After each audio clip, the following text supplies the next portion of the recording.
keren banget, lagi alumni, wah gila ini keren banget teman gue. Kenapa? Dia perempuan, gajinya 2 digit bro, setiap tahun dia pergi ke luar negeri, mobilnya keren, rumahnya bagus, wah wanita karir banget sih. Ada seorang wanita S3, lalu kemudian dia punya gaji 2 digit juga, tapi dia resign, lalu kemudian dia ngurus anak. Apa kata ibunya?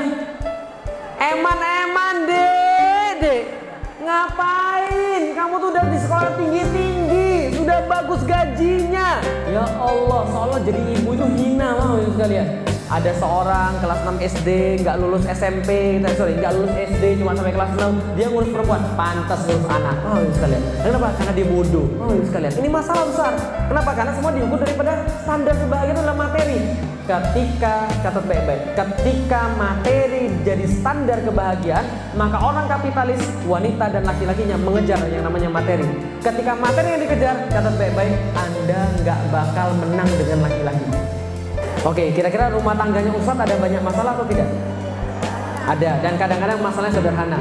Masalahnya gini, laki-laki tuh nggak mau dengar kata terserah. Laki-laki tuh nggak suka dengar kata terserah. Kalau perempuan dengar kata terserah mungkin biasa, tapi kalau laki-laki nggak mau. Nah kenapa nggak mau? Nih saya ajarin. Laki-laki itu otaknya yang paling penting daripada laki-laki itu adalah dihargai. Dihargai berapa Ustadz? Ya dihargai rendah juga nggak apa-apa sih. Nggak, ya dihargai.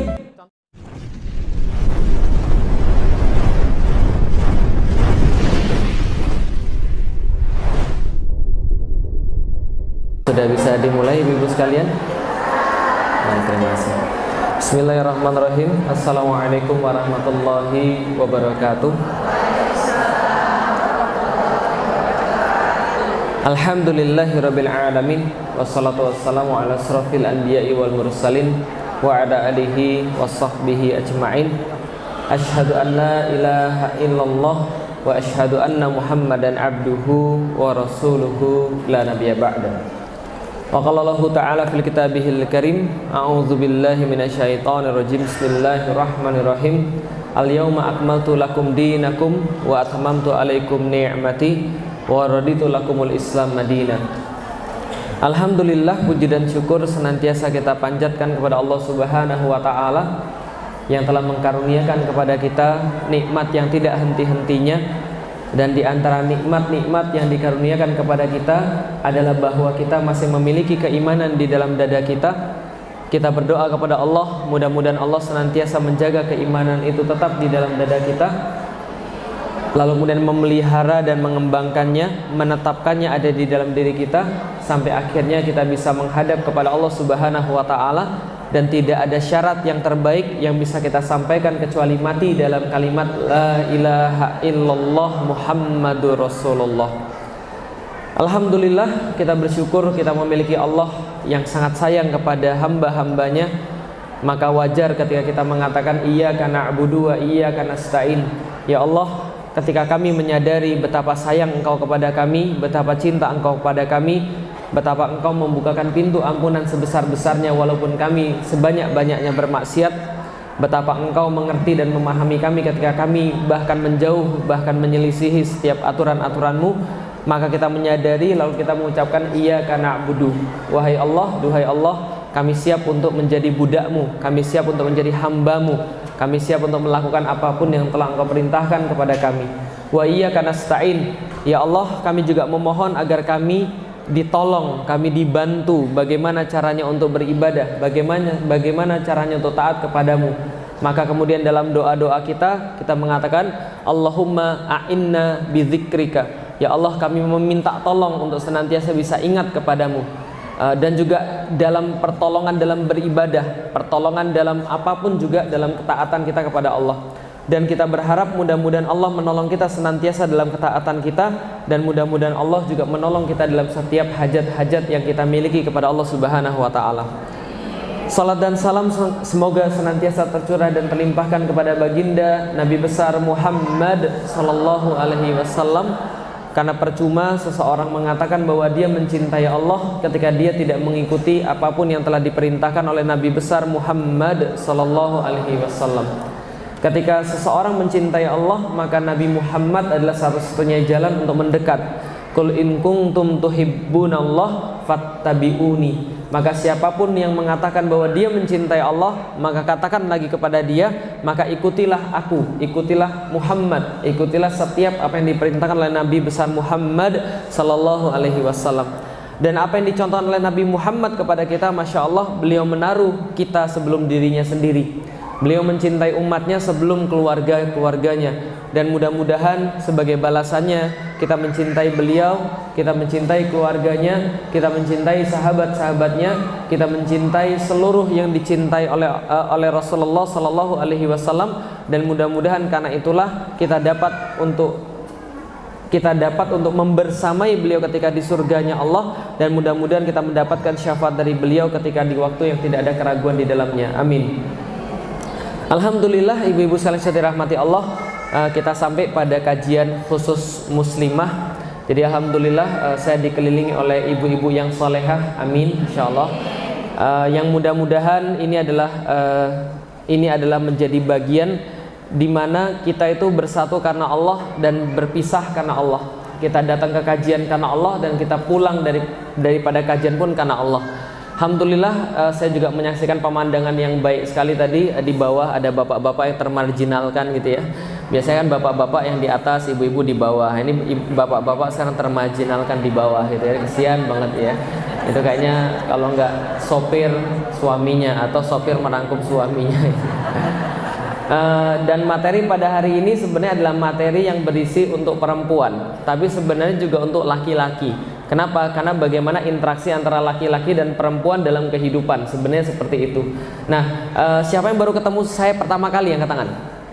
Lumayan banyak ya. Nah, yang sudah pernah ketemu dan yang sudah pernah dapat materi ini, ya nanti insya Allah materi itu semakin disampaikan, insya Allah ada sesuatu yang baru.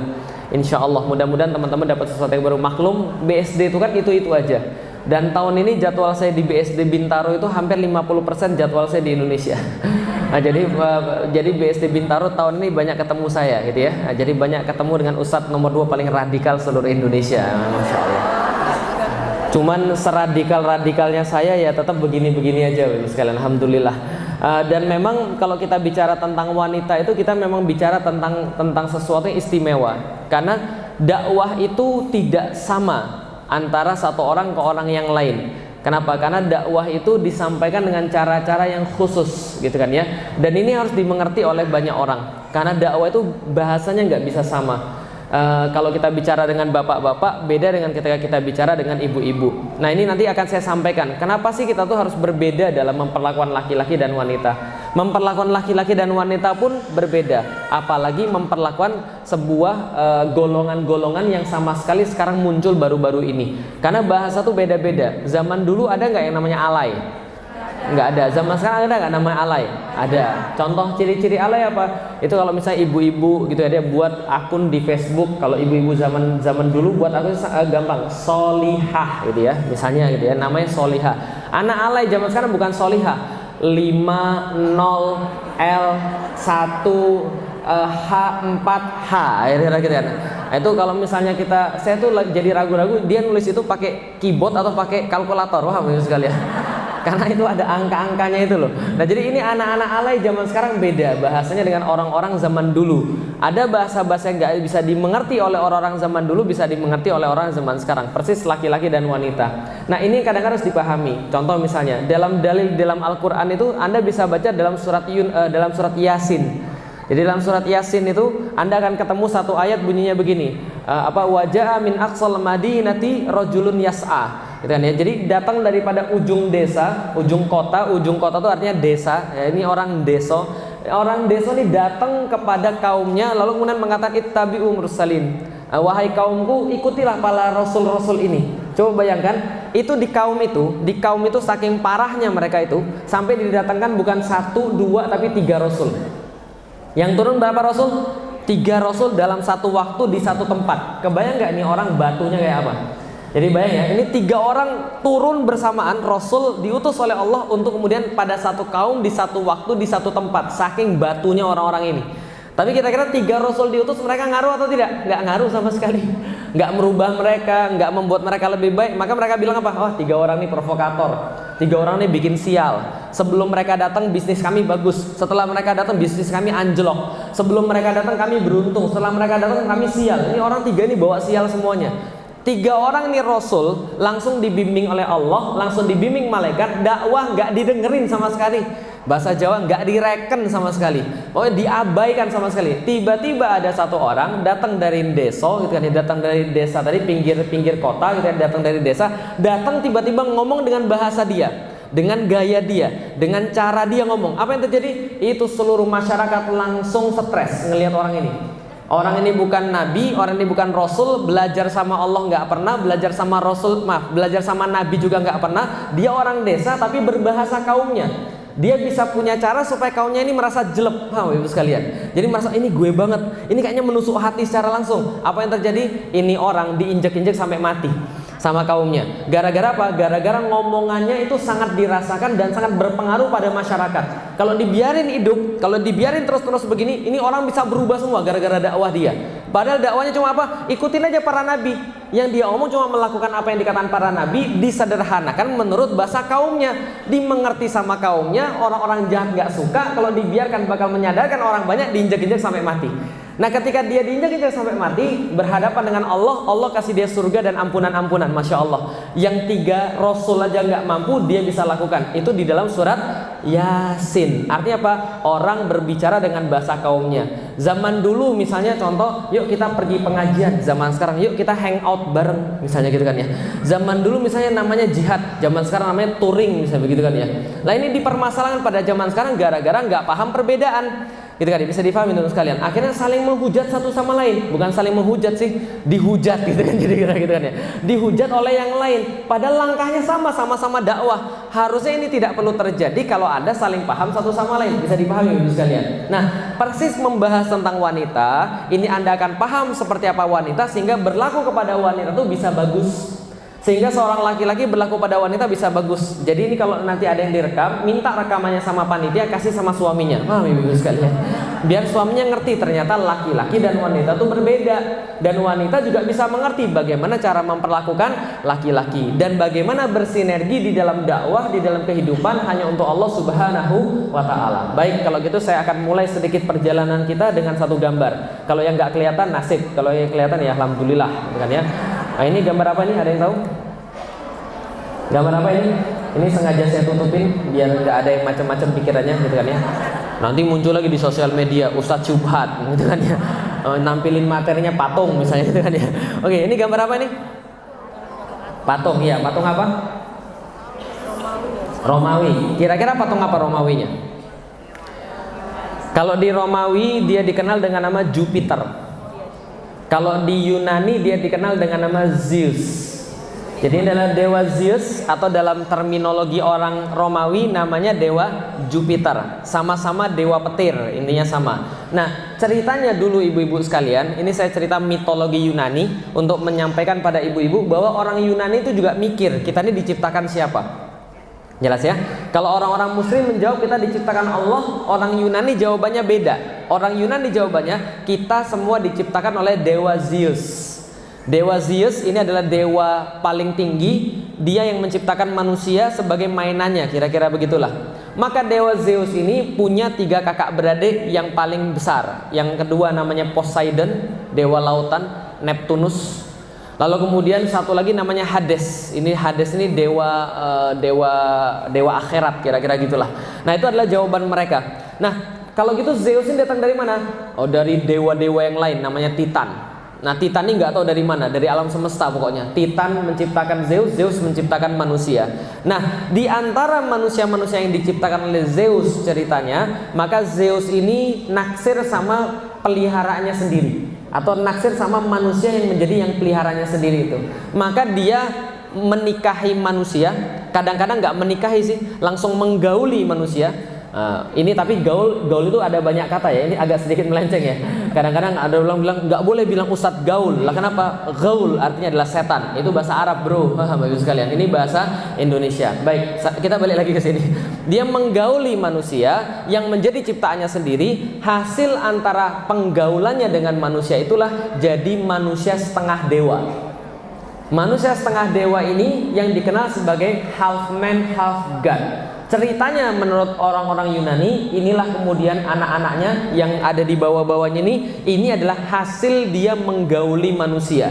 Jadilah manusia setengah dewa. Yang perlu saya sampaikan, Anda lihat, ini adalah cara orang-orang barat memperlakukan wanita-wanitanya. Dari situ mereka dapat pandangan hidup tentang apa posisi wanita dalam kehidupan. Paham teman sekalian? Peradaban Eropa kan Yunani Romawi. Nah, bagaimana cara Yunani dan Romawi memperlakukan perempuan? Mereka cuma menganggap perempuan cuma sebagai pabrik saja, tempat produksi anak. Dan ketika sudah produksi anak, wanita tuh nggak dianggap lagi sebagai sesuatu yang lain. Makanya wanita cuma dianggap sebagai, mohon maaf banget, pemuas laki-laki. Itu dalam pandangan Barat. Nggak percaya? Coba lihat. Yang pernah pergi ke Eropa, angkat tangan yang pernah pergi ke Eropa.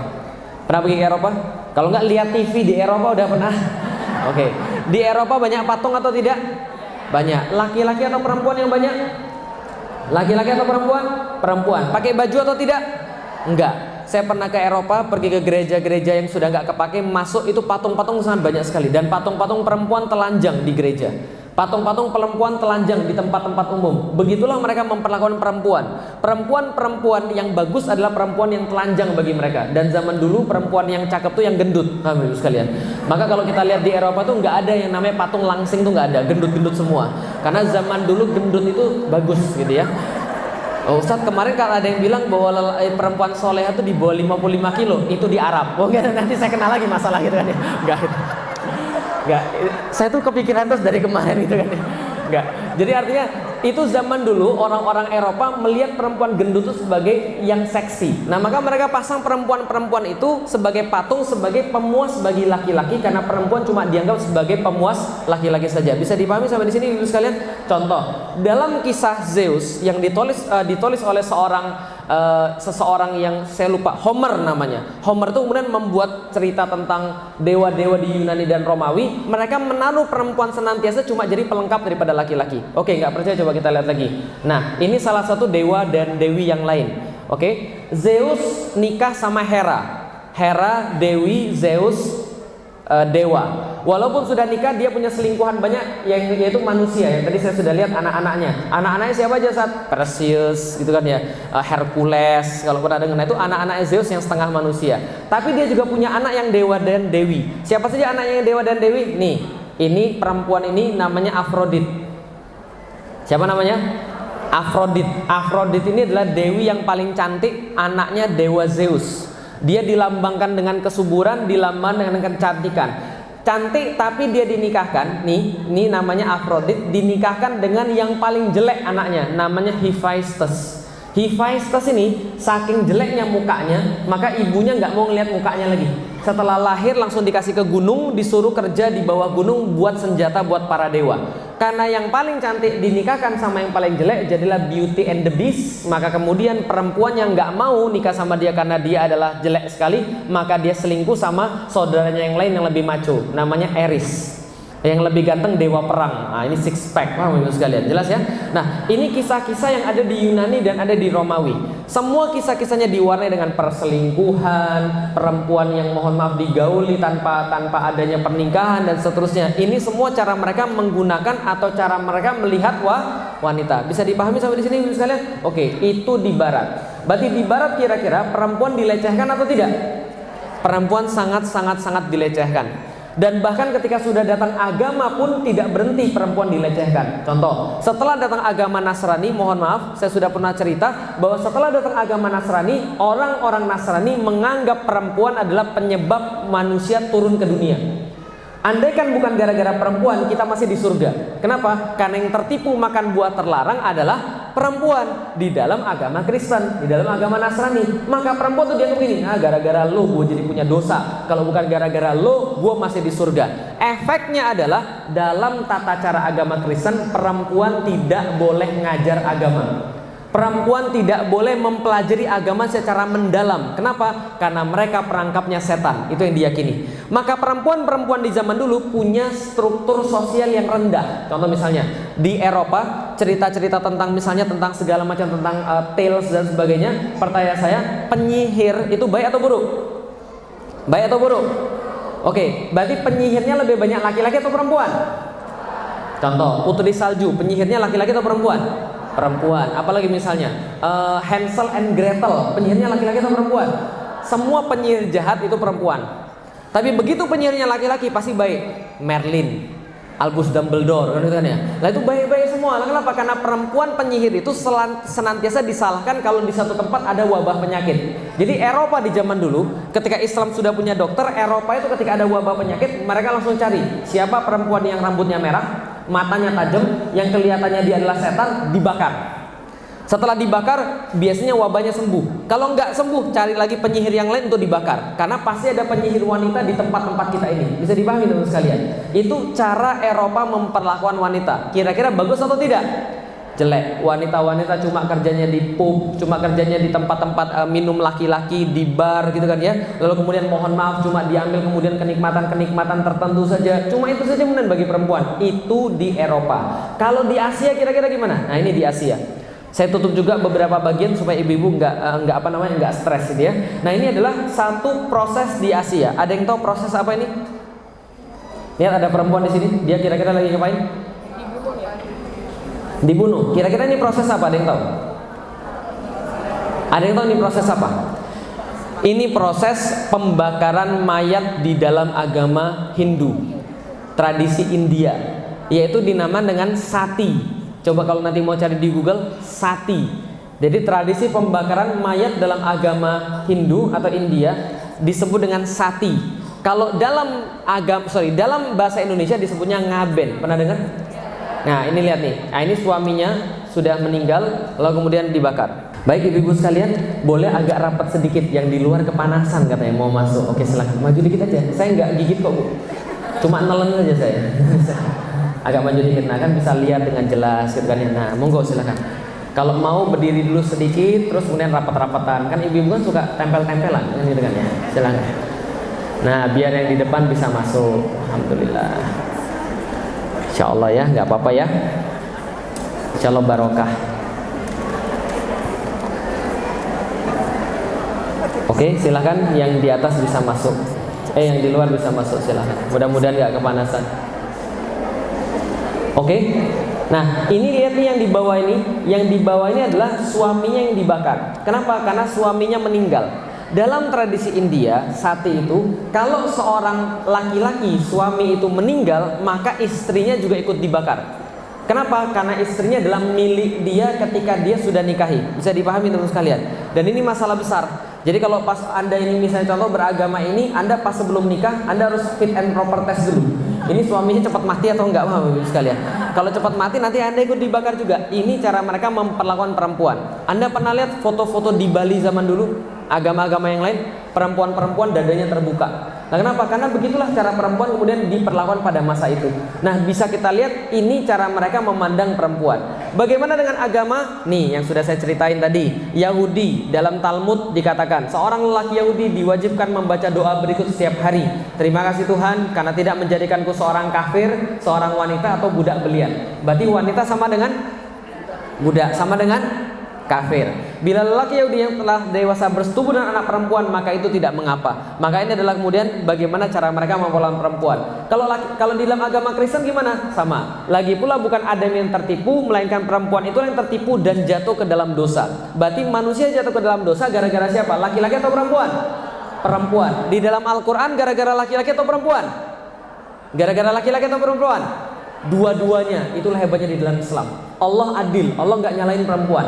Di dalam Al-Quran coba baca dalam surat Al-Baqarah, fa'azallahummasyaitanu anha, maka syaitan mengeluarkan mereka berdua dari dalam surganya Allah. Paham maksudnya? Mereka berdua yang salah, bukan hanya perempuan. Tapi dalam permasalahan Kristen yang salah adalah perempuan, bukan laki-laki. Jelas sampai di sini? Oke, kalau gitu kita lihat. Teman-teman sekalian, dulu banyak perempuan-perempuan dibakar, yang sudah saya sampaikan. Karena kalau di Eropa ada sesuatu wabah penyakit yang disalahkan adalah perempuan. Dalam tahun 1481 sampai 1499, maka Mahkamah Investigasi Gereja sudah membakar kurang lebih 10.220 orang. Dan itu atas nama gereja. Bisa dipahami teman sekalian. Karena mereka menganggap perempuan adalah bagian daripada container of Satan. Jadi setan itu kalau mau nongkrong itu pada perempuan. Maka perempuan harus dibakar supaya mereka tidak jadi tempat kontainer setan yang berbahaya-bahaya yang mereka anggap sebagai penyihir. Nah, dari situlah muncul perempuan-perempuan yang protes. Kita nggak seperti yang kalian katakan, kami nggak seperti itu, semua kami yang salah, semua kami yang nggak enak. Bahkan di Indonesia ada lagu wanita dijajah pria sejak dulu. Pertanyaannya, itu yang melahirkan laki-laki yang dijajah itu, laki-laki yang menjajah itu siapa kira-kira? Perempuan juga, paham ibu sekalian. Nah, maka inilah kemudian orang-orang perempuan teriak, mereka muncul dengan suatu konsep namanya konsep feminisme. Apa itu konsep feminisme? Kami bosan diperlakukan tidak adil, kami bosan disalahkan, kami bosan dibawanya laki-laki, kami mau yang setara, kami mau dengan apa yang laki-laki lakukan. Kalau laki-laki bisa, kami juga bisa. Paham sampai di sini konsepnya? Muncul konsep feminisme. Itu dulu perempuan direndahkan, perempuan kemudian protes pengen sama kayak laki-laki. Itu dulu perempuan dihinakan, perempuan dilecehkan. Kalau sekarang kira-kira gimana? Kalau dulu dilecehkan, kalau dulu dihinakan, kalau dulu dijual, kira-kira sekarang gimana? Sekarang lihat, ada yang salah di dalam gambar ini? Ada yang salah di dalam gambar ini? Ada yang nggak biasa, ada yang kurang di dalam gambar ini? Ada yang hilang di dalam gambar ini? Apa tadi? SPG, betul begitu? SPG-nya nggak ada. Nah, kenapa? Kalau jualan mobil biasanya pasti ada SPG. Saya nyari gambar ini setengah mati, ibu sekalian. Lah kenapa? Kalau saya ketik car exhibition pasti munculnya perempuan-perempuan seksi, paham ibu sekalian? Dan disesuaikan. Kalau jualannya sedan, perempuannya mulus, ceking gitu kan ya. Jualannya truk, perempuannya gede kan gitu kan ya. Atannya kuat gitu kan, tahan lama misalkan. Mending perempuan cantik atau perempuan jelek? Mending perempuan cantik atau perempuan jelek? Perempuan cantik itu tuanya jelek karena keriput. Berarti yang namanya cantik itu nggak awet. Kalau tua jadi jelek. Kalau yang jelek itu awet, paham sekalian? Dari muda sampai tua jelek terus. Enggak. Berarti lihat, apa yang hilang dalam gambar ini? Perempuan. Kenapa? Karena kalau perempuan dulu dijual, sekarang perempuan tahu cara jualan. Apa yang dijual? Yang dijual adalah dirinya, yang dijual adalah badannya. Gak percaya, coba kita lihat lagi. Wanita zaman sekarang justru melecehkan diri sendiri, justru kemudian menghinakan diri sendiri. Coba lihat lagi. Mohon maaf. Ini gambar apa ini, Bapak sekalian? Ini gambar iklan makanan ringan buat anak-anak. Gitu kan ya? Karena ini ibu-ibu semua, nggak apa-apa saya tayangin. Ini iklan makanan ringan untuk anak-anak. Perhatikan ibu-ibu sekalian, jangan lama-lama. Ini gambar apa ini, ibu sekalian? Ini gambar jualan Idul Adha pada tahun 2007. 2007 Idul Adha yang jualan yang model-model begini. Ternyata kenaikan penjualannya 300% Bapak Ibu sekalian. Kenapa? Karena yang beli adalah bapak-bapak, jelas? Berarti bapak-bapak tertarik dengan barang-barang yang kayak begini. Dan saya masih bingung ini yang dijual sapinya atau, paham Ibu sekalian? Jelas sampai di sini? Coba kita lihat. Dulu perempuan dihinakan, dulu perempuan dilecehkan, dulu perempuan dijual. Semenjak kemudian mereka bilang, kami mau setara dengan laki-laki, kami pokoknya mau untuk berubah. Ternyata perubahannya kebablasan, mereka malah jual diri sendiri. Sama-sama rendah, sama-sama dilecehkan, cuma beda caranya saja. Jadi paham ibu sekalian? Coba lihat, tadi iklan tadi. Ibu-ibu tahu kenapa iklan itu harus dibuat seperti itu? Padahal itu iklan makanan ringan yang lihat adalah anak-anak. Tapi mereka punya standar Hollywood itu ada. Ketika mereka buat film, mereka harus memasukkan 3 hal. 1, thriller, yang kedua action, yang ketiga seks. Baru kemudian film itu akan laku dijual. Karena ada karena ada 3 hal ini yang tidak pernah akan gagal dalam menangkap perhatian laki-laki. Jadi paham ibu sekalian? Nah 3 ini adalah apa? Yang pertama adalah thriller, yang kedua action, yang ketiga seks. Dan parahnya adalah bagi anak-anak kita zaman sekarang, ibu-ibu kalau anaknya makan narkoba, ibu-ibu rela atau tidak? Tidak. Kenapa nggak rela kalau anaknya makan narkoba? Karena merusak akal, betul begitu?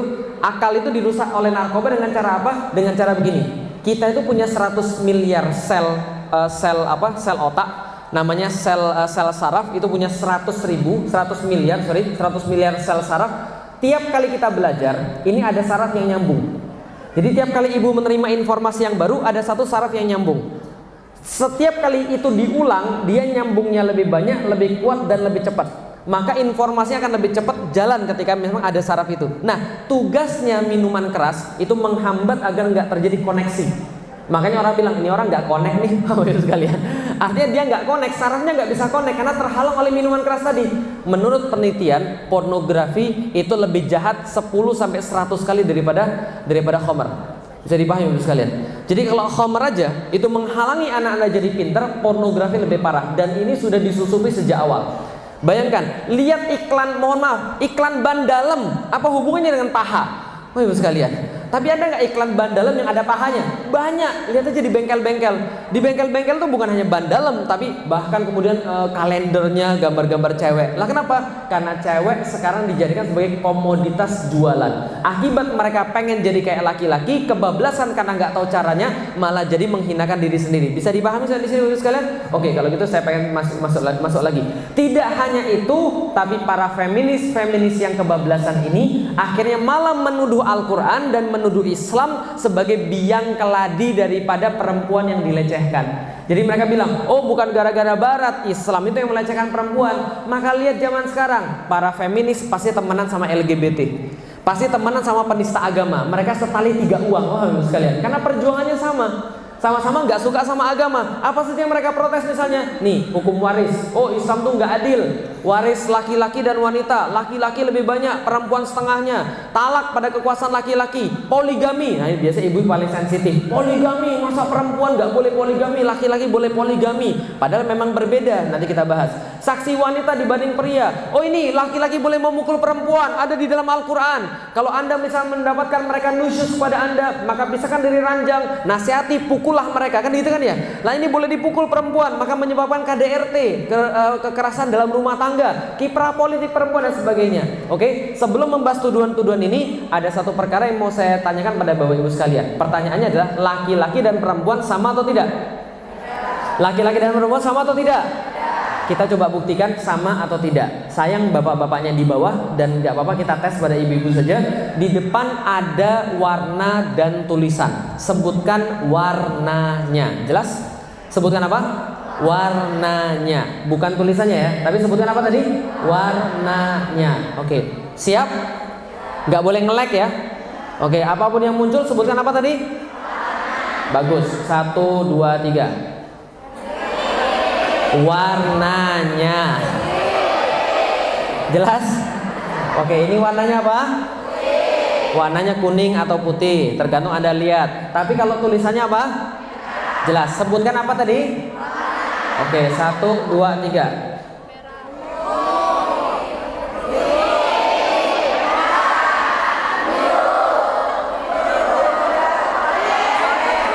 Pusing? Oke, coba sekali lagi. Konsentrasi. Sebutkan apa tadi? Warnanya. Oke, 1, 2, 3.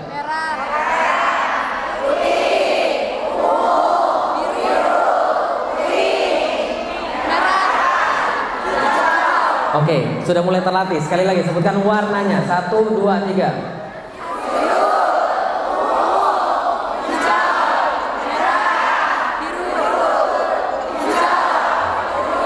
Oke, terima kasih. Apa kemudian bisa kita ambil dalam tes ini? Dalam tes ini ibu sekalian, susah atau tidak? Susah. Tapi anak-anak TK bisa sempurna menyebutkan. Lah kenapa? Karena mereka nggak bisa baca, paham sekalian? Ada yang angkat kacamatanya biar nggak bisa baca, lihatnya cuma warna doang gitu kan ya. Oke, ini penting sekali. Kenapa? Karena otak manusia bekerja dengan cara khusus. Dari situ kita bisa memahami laki-laki dan perempuan beda. Ternyata untuk membaca tulisan merah, pink, hitam, jingga, itu kita menggunakan otak bagian kiri.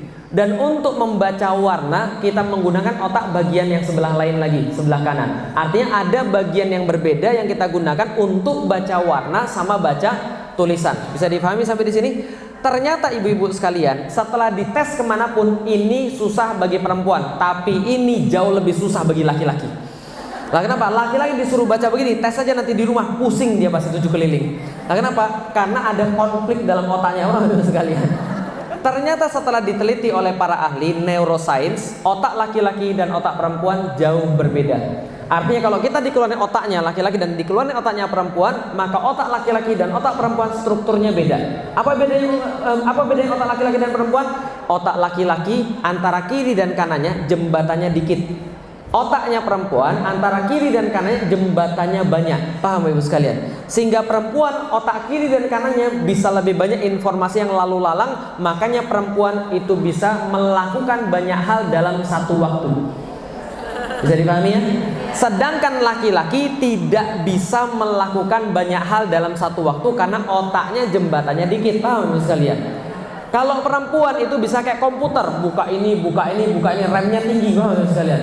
Nah, perempuan itu diciptakan oleh Allah dengan rem yang lebih tinggi daripada laki-laki.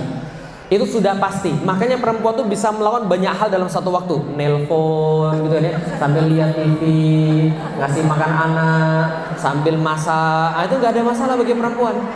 Tapi kalau laki-laki disuruh begitu, langsung banting, dia nggak mau. Mendingan saya tidur aja. Lah kenapa? Laki-laki nggak bisa multitasking, sedangkan perempuan bisa multitasking. Makanya menjadi masalah kalau Anda tidak paham hal seperti ini. Laki-laki tuh nggak bisa multitasking. Jadi kalau laki-laki lagi melakukan sesuatu, Anda jangan barengi dengan yang lain. Contoh misalnya, Anda lagi di rumah ngobrol sama suaminya, dia lagi ngobrol sama Anda sambil main HP, jamin kena marah. Pasti kena marah. Langsung diambil HP, dibanting. Gimana kamu bisa ngomong sama saya kalau kamu perhatian sama yang lain? Paham sekalian? Karena laki-laki berpikir dengan cara dia. Bagi dia tidak mungkin bisa perhatian kalau dia melakukan sesuatu yang lain, kecuali yang sudah latihan. Tapi defaultnya laki-laki tidak bisa multitasking. Perempuan bisa multitasking. Lah perempuan pasti marahin. Dia mikir begini, bisa kok, dari tadi saya juga perhatian gitu kan ya. Tapi sebenarnya laki-laki melihat dirinya nggak bisa. Jadi dia kira Anda juga nggak bisa. Laki-laki lagi nyetir, lagi fokus, jangan diajak ngomong. Ibu sekalian, mesti salah jalan. Lah kalau nggak salah jalan, mesti dia akan marah. Lah kenapa? Karena Anda ngajak ngomong. Karena dia lagi fokus, lagi jalan, lihat peta gitu kan ya. Dikit-dikit lihat peta lagi, dikit-dikit lihat peta lagi. Tiba-tiba anak ngajak ngobrol, abi, istri ngajak ngobrol. Bisa diem nggak sih gitu kan? Karena saya lagi serius ini, bisa dipahami sekalian. Nah, ini adalah perbedaan antara laki-laki dan perempuan yang harus Anda mengerti. Laki-laki tidak bisa multitasking, perempuan bisa multitasking. Kalau Anda ngomong ke laki-laki, perhatian, lihat wajahnya, lihat orangnya, karena berbeda. Perempuan itu kalau diomongin nunduk, artinya dia dengar. Laki-laki ngomongin nunduk, artinya dia bagian yang lain, paham sekalian? Makanya ibu-ibu kalau ngomong sama anak laki-laki gimana? Lihat ibu, kan gitu kan ya? Kalau sama anak perempuan dia nunduk, biarin aja. Lah kenapa? Dia dengerin, gitu kan ya? Jadi gini loh, Alila, kalau saya begini tuh begini. Dia nunduk sambil nangis, enggak ada masalah. Kenapa? Perempuan lihat pakai kuping, ibu sekalian. Bukan lihat pakai mata. Tapi kalau laki-laki dia harus ngelihat. Kenapa? Karena kalau dia lihat dia fokus. Kalau dia nggak ngelihat berarti dia nggak fokus. Dari mana Ustadz dalilnya? Bukan dari Al-Quran, dari penelitian. Jelas Bapak Ibu sekalian? Karena itu namanya di dalam Islam dalil nakli, dalil yang muncul daripada proses berpikir. Penelitiannya memang seperti itu. Oke, kalau gitu kita lihat nih, kalau nggak percaya. Laki-laki sangat fokus, diciptakan untuk fokus. Perempuan sudah dari sononya nggak fokus, paham Bapak Ibu sekalian? Laki-laki itu kalau dilihat pandangan matanya dia lurus ke depan dan jauh sekali dan fokus sekali. Perempuan itu sangat broad gitu kan ya, sangat kemudian sangat bervariasi pandangannya. Hampir 360 derajat itu sekalian. Enggak, hampir 180 derajat pandangan dia. Makanya laki-laki itu kalau nyari barang biasanya nggak bisa diandelin, itu sekalian. Umi kaos kaki di mana? Ada di situ. Nggak ada. Ada. Di mana? Di lemari paling bawah. Nggak ada. Ada. Kamu sini dulu deh. Istrinya datang. Ini apa? Ini apa? Sering banget ya. Oh iya, memang laki-laki begitu. Laki-laki memang nggak bisa lihat pinggir-pinggirnya kok. Tapi itu keuntungan buat Anda. Kenapa keuntungan? Kalau dia lagi jalan di mall, dia mau ngelirik cewek yang lain, dia harus ngelihat begini. Kalau perempuan enggak, dia kayaknya lihat ke depan, malah lihatnya ke sini. Oke, Bapak sekalian, coba kita lihat lagi. Wanita itu 4-6 kali lebih sering menyentuh sesamanya dibanding pria. Lah kenapa? Karena otak yang dikembangkan dalam wanita, otak yang berkembang pada wanita pertama kali adalah otak-otak afektif, otak-otak perhatian, otak-otak emosional. Jadi perempuan akan jauh lebih emosional daripada laki-laki. Itu sudah penelitian. Karena dia lebih emosional, dia lebih senang dipegang sama orang. Maka perempuan 4-6 kali lebih menyentuh sesamanya dibandingkan dengan laki-laki. Gak percaya? Gampangnya gini deh. Anak-anak SD lagi pergi ke WC, perempuan sama laki-laki, beda atau tidak? Beda. Anak-anak perempuan tuh kalau pergi ke WC itu gandengan. Wah, Ibu sekalian. Yang pergi satu itu sekampung nganterin. Keluarnya juga bareng-bareng, bikin macet aja gitu kan ya. Pernah nggak lihat laki-laki SD masuk ke WC gandengan? Enggak. Laki-laki mengartikan sentuhan sebagai ancaman. Paham ya sekalian? Lihat ya, ingat ya, laki-laki mengartikan sentuhan sebagai ancaman. Sedangkan perempuan mengartikan sentuhan sebagai sebuah kasih sayang dan perlindungan. Itu bedanya. Ada seorang perempuan, wajahnya lagi murung, jelek gitu kan ya. Kemudian ada temennya yang lain, ada apa? Cerita dong ke saya. Oh cerita langsung gitu kan ya. Padahal awalnya nggak mau cerita, setelah dipeluk cerita. Laki-laki lagi murung, wajahnya jelek. Tiba-tiba temennya datang, ada apa? Cerita dong. Kamu homo ya? Dia akan khawatir Bapak sekalian, karena dia nggak senang dipegang-pegang. Bisa dipahami sekalian. Karena kalau dipegang itu ngajak berantem namanya, Bapak sekalian. Nah perempuan tidak, perempuan sangat senang disentuh oleh sesamanya. Pria nalurinya sebagai pelindung dengan tebal kulit 1,5 kali lipat daripada wanita, maka dia nggak sensitif, Bapak sekalian. Nah contoh misalnya, nih perempuan kalau lagi foto, tempel-tempel gitu kan ya. Nah, gitu kan ya, deket-deketan gitu kan ya. Laki-laki kalau lagi foto kayak begini kira-kira gimana? Ini ada yang salah pasti gitu kan. Ini ada yang salah kalau dia laki-laki foto. Laki-laki fotonya gimana? Ah, laki-laki fotonya begini. Nah, sok cool, sok keren gitu kan. Ini ada yang gini, ini kelainan itu sekalian. Mudah-mudahan bukan anak Anda itu ya. Baik sekali. Lihat, pada usia 3 tahun, kosakata anak wanita 3 kali lipat anak pria. Bertanyalah pada pria tentang suasana kegiatannya bandingan dengan wanita. Anak saya itu ada yang umurnya baru 5 tahun dengan kakaknya 6 tahun. Tebak yang paling sering ngomong siapa? Masya Allah. Itu kalau pulang dari sekolah saya tanya sama yang laki-laki, gimana Ji sekolahnya? Bagus. Gurunya lumayan. Pelajarannya ya biasa. Mau makan apa? Terserah. Sekalian. Coba nanya sama anak perempuan, gimana sekolahan nih? Nyesel ada nanya, paham ya sekalian? Itu jawabannya nggak berhenti ya sekalian. Karena kita tuh mau ngerjain sesuatu gitu kan ya. Dia ngomong terus, paham ya sekalian? Ya tapi ya itulah, perempuan memang sudah jago bicara dari awal. Makanya kadang-kadang ini juga perlu untuk dilihat, potensi perempuan itu adalah sebenarnya pada ngomong. Jadi kalau seandainya ngomongnya banyak itu normal, paham ya sekalian? Kalau nggak ngomong malah sakit itu perempuan gitu kan ya. Nah, maka perempuan selalu lebih cepat belajar bahasa dibandingkan laki-laki. Itu satu. Yang kedua, dia lebih cepat paham Al-Quran dan lebih cepat menghafal Al-Quran dibandingkan dengan laki-laki. Itu harus dilihat. Kenapa? Dia sudah dari awal punya kecerdasan linguistik lebih besar daripada laki-laki. Maka kalau Anda punya anak laki-laki dengan anak perempuan, biasanya lebih cepat hafal Quran adalah anak perempuan. Dan lebih cepat belajar bahasa Arab, belajar bahasa Spanyol, apapun adalah anak perempuan. Kenapa? Sudah ada penelitiannya ibu-ibu sekalian. Tuh, orang-orang Italia berbicara 20.000 kata per hari, orang Barat 16.000 kata per hari. Sedangkan laki-laki di seluruh dunia rata-rata berbicara 7.000 kata per hari. Beda? Beda. Perempuan lebih daripada 2 kali lipatnya, bahkan 3 kali lipatnya. Bayangkan apa yang terjadi ketika seorang perempuan di rumah, laki-lakinya pergi ke kantor, laki-laki sudah ngabisin jatah 7.000-nya, sementara perempuan tadi masih ada jatah 20.000, paham ya sekalian? Pas dia pulang itu laki-laki dengar iya gitu. Nah itulah kemudian yang bisa kita lihat. Jadi bisa kita lihat, bedakan ya antara perempuan dan laki-laki. Perempuan berbicara bukan untuk dapat solusi, laki-laki berbicara untuk nyari solusi. Laki-laki itu by target banget. Tapi kalau perempuan enggak by target, lah kenapa? Dia terserah dia aja pokoknya, gitu kan ya? Pokoknya terserah dia. Dia pergi ke pasar, gitu kan ya? Pokoknya dia cari apapun yang dia suka. Dia ngomong apapun yang dia suka. Untuk apa? Cuma untuk ngomong aja. Jadi kalau seorang perempuan itu lagi curhat, dengerin aja, nggak usah banyak komen. Oh ya sekalian. Nanti kalau Anda komen terus dimarahin sama perempuan, oh ya sekalian. Kamu dengerin atau enggak sih? Kamu perhatian atau enggak sih? Gitu kan ya. Padahal komen itu tidak diperlukan. Nah itulah maksudnya ketika seorang laki-laki tahu tentang wanita, dia tidak akan ngambil hati ketika perempuan itu ngomong sesuatu yang jahat. Saya dipahami sekalian. Karena memang mereka perlu untuk ngomong. Kalau mereka nggak ngomong, mereka bisa stres. Apa penelitiannya? Nih, dalam keadaan di bawah tekanan, wanita akan berbicara tanpa berpikir. Sedangkan laki-laki akan bertindak tanpa mikir. Paham maksudnya? Makanya perempuan sering salah ngomong. Sedangkan laki-laki sering salah amal. Ketemu orang nyolot, pukul, terus nanya kenapa kamu nyolot?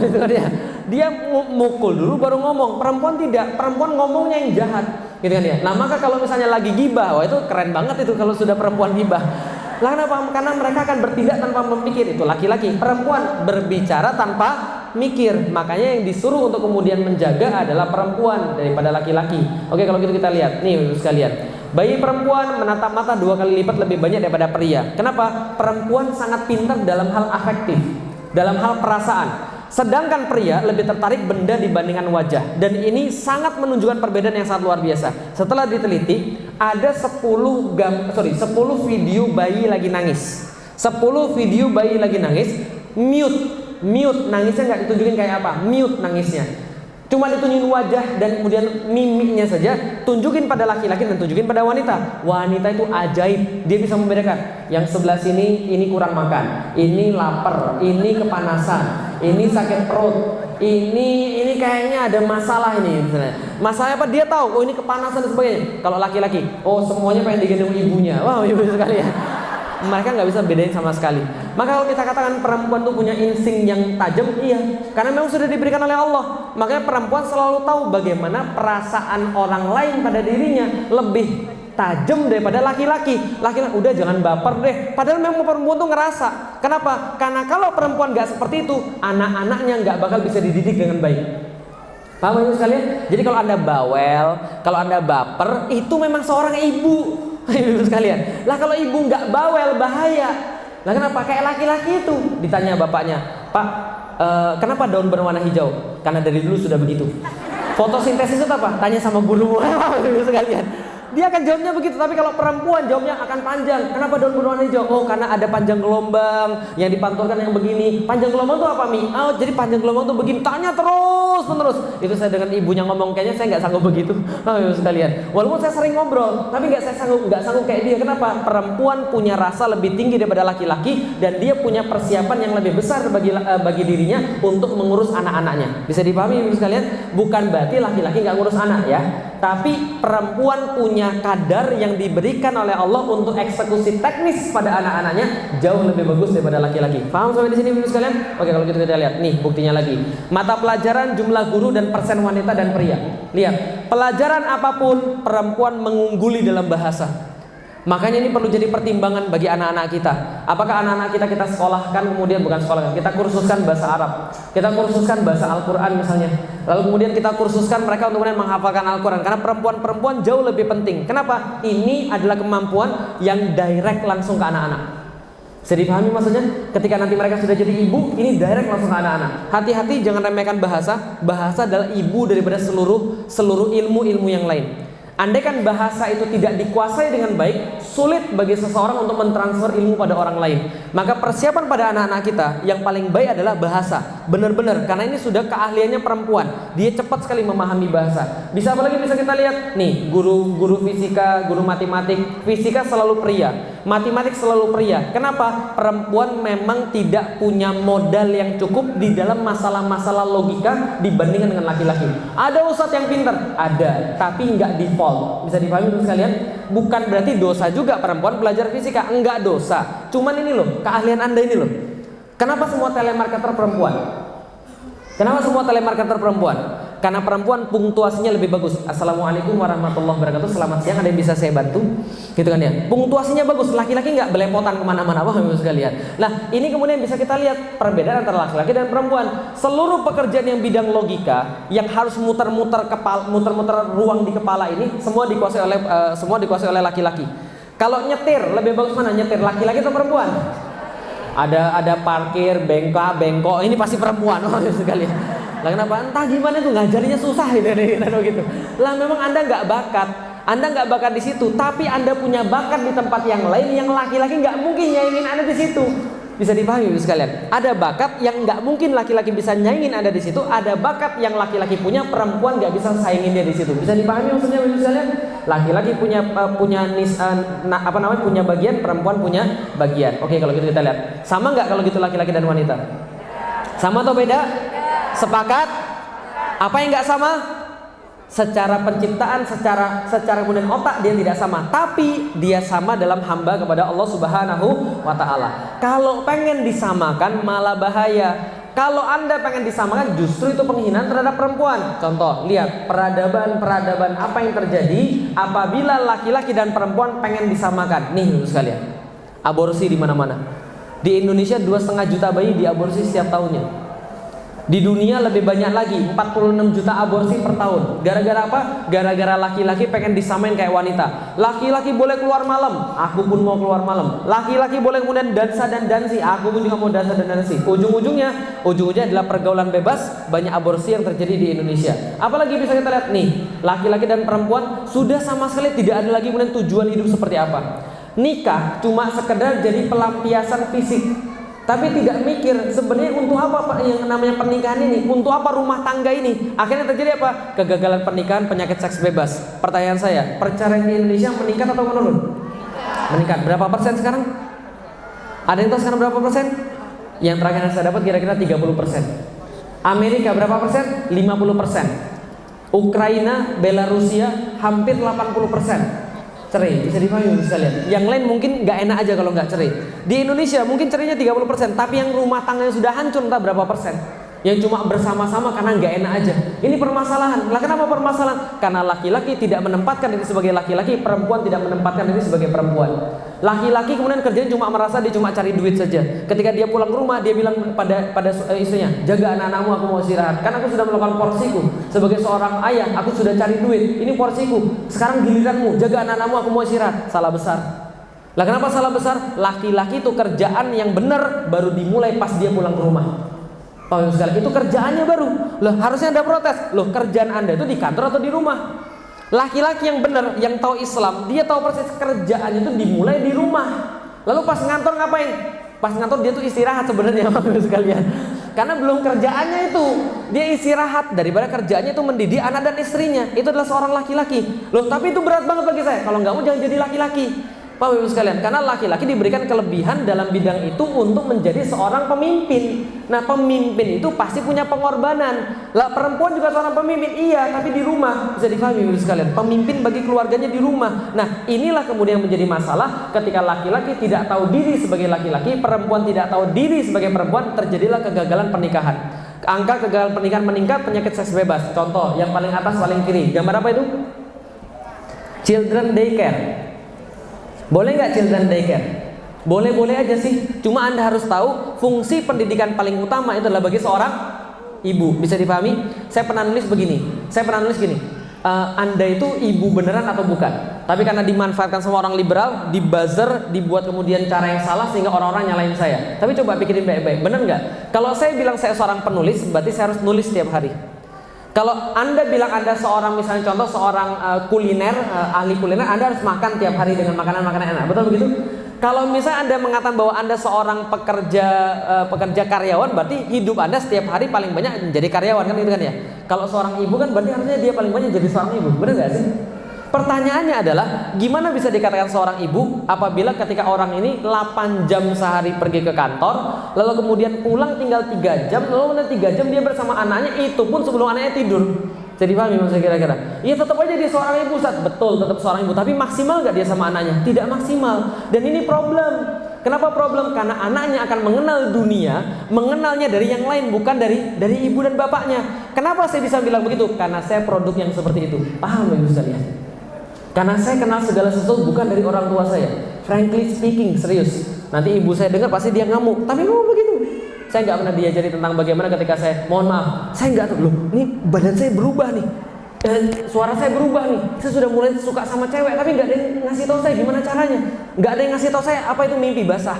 Nggak ada yang ngasih tahu saya bagaimana bertanggung jawab dengan badan saya. Nggak ada yang ngasih tahu saya gimana cara berlaku dengan seorang perempuan misalnya. Nah, ini permasalahan yang ngajarin siapa kira-kira? Ibunya kan gitu kan ya. Nah, bagaimana mungkin ibunya punya waktu untuk itu apabila dari awal ibunya kemudian nggak dipercaya sama dia? Pernah nonton video yang tentang pembantu sama ibunya? Nah, kalau belum nonton coba nonton nanti di YouTube gitu kan ya. Ini video di Hong Kong. Ya Allah, sedih banget saya. Saya lihat itu langsung introspeksi saya. Gini ceritanya. Ada ibu diwawancarai sama pembantu diwawancarai.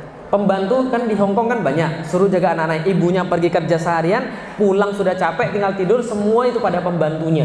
Gitu kan ya? Ditanyain, anakmu sukanya makan apa? Ibu jawabannya apa? Pembantu jawabannya apa? Anakmu suka cerita apa? Ibu jawabannya apa? Pembantu anak jawabannya apa? Anakmu cita-citanya apa? Ibu jawabannya, pembantu jawabannya. Ternyata setelah ditanya pada anaknya, pembantunya yang benar semua. Itu ketika ditunjuk pada ibunya langsung nangis dan ibunya sadar, oh iya ternyata pembantu saya lebih dekat daripada kemudian saya kepada anak saya.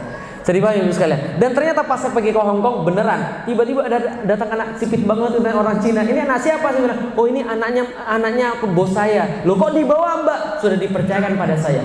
Bisa dipahami. Tapi itu bagus. Dia datangnya ke pengajian. Coba kalau misalnya anak-anak diajar dengan sesuatu yang salah. Investasi terbesar kita bukannya ada pada anak-anak kita. Jadi Pak Ibu sekalian. Nah, maka saya sampaikan, kalau misalnya investasi terbesar kita ada pada anak-anak kita, cara terbaik mengajarkan pada mereka adalah ketika mereka masih kecil, 0 sampai 8 tahun. Kenapa 0 sampai 8 tahun? 0 sampai 8 tahun golden age. Kenapa golden age? Lihat, ada satu restoran waralaba terkenal di dunia, lambangnya M. Itu adalah restoran yang punya tempat bermain paling luas di seluruh dunia. Jadi tempat bermain dia itu kalau dikumpul seluruh dunia lebih luas daripada seluruh TK digabung jadi satu.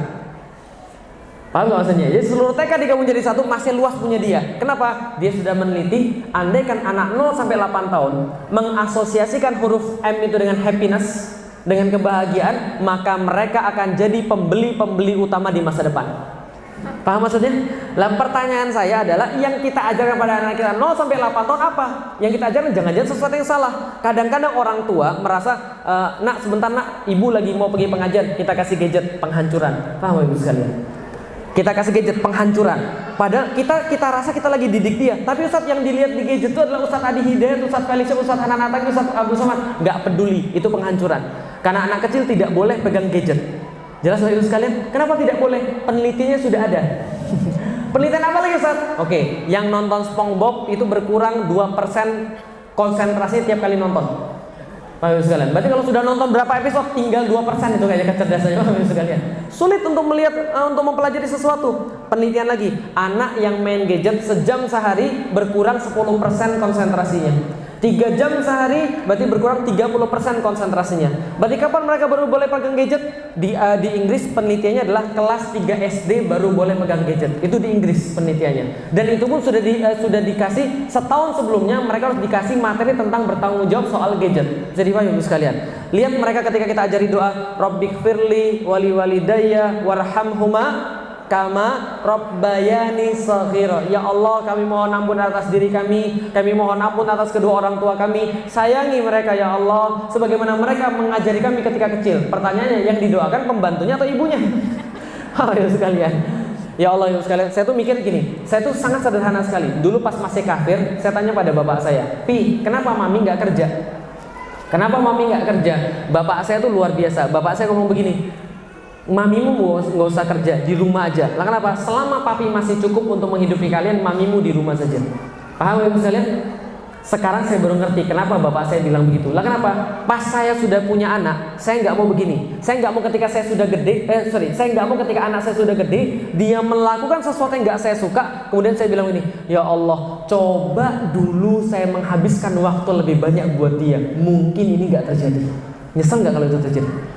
Nyesel nggak kira-kira? Tapi bisa diulang lagi? Enggak.